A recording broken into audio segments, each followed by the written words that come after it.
Musíš mi pomôcť, barátom. Ona ani mňa, ani teba nezná. Preto ty sa budeš za mňa vydávať a ja zatiaľ, sťa inžinier, svoje pole lásky vymeriavať, lebo ak mi u nej náhodou dačo z nem páči, ešte dnes naspäť do Pešte uzvyknem. No a môj otko, ten nech robí, čo chce. No jasne, a mňa potom s tou grovkou štíchu necháš. A čo keby sa do mňa zalúbila, čo potom? No?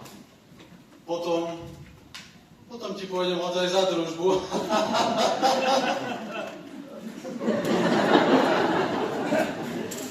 Toto tvoje červené líčko. Prečo to mňa na 5 krokov? Vidíte ten kokosák?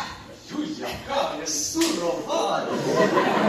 Ale dievča, taká divoká dievka moja, ja chcem len pýtať, že odkiaľ také krásne Už dievča. som riekla. A vy ste taký nepohodlný. A konkrét, pánsky pisár, ktorý chcel tiež moje líčko láskať. Ale ja som takou fatkou lebila. Čerta, toto je nepotesaná dievka.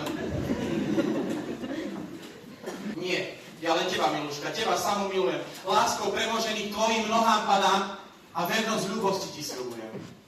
Pán baron, ale ja nie som hrabenka. Ale si múdra, statočná, vzdelaná, moje srdce si okúsila a ja ťa prosím, aby si sa stala mojou ženou.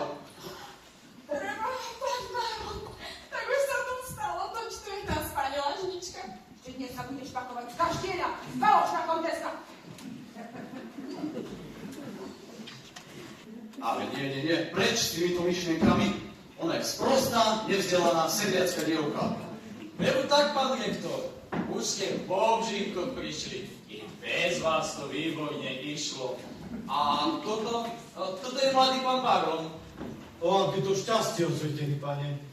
Kto je to a čo chce so mnou? A to je tunajší pán rektor. Ja som tu najší školský učiteľ. A keď som sa oneskoril k tým radostným obžinkám, že moja dcéra Miluša rolu žničky predstavovala. Čo to hovoríte? Že vaša dcera? Moja dcéra Miluša. Ona je grof Kieržíky spoločničkou. Nebojte sa, pán učiteľ, ja vašu dceru neopustím. Tak to nie, pán učiteľ, ja vašu dceru milujem. Mne ju dajte. Veď pán baron sa prvý o moju Milušu uchádzal. Ale nie, ten si musí vziať grof Kieržiku, lebo sám Abko ho k tomu prinúti. Ty nehnevaj ma. Ty vieš, že Miluša len mňa ľúbi a nie teba. Rozumieš, ty nemáš žiadne právo. Ja idem hneď teraz pred svojho otku a poviem mu, že tú grovku nechcem. No nie, ty si ju vezmeš a bude tak, lebo ťa viaže rodinná zmluva. Ale Miluša bude moja. Nekraj si ma. Ach, vstaňte, pán baron, veď ja som Miluša. Ale už my všetko vieme, tak druhá pera, duša moja. Som rád, že som sa nenechal oklamať tvojim fígom. A teraz mi povedz, či i ty mňa rada máš, ako ja teba. Z celého srdca.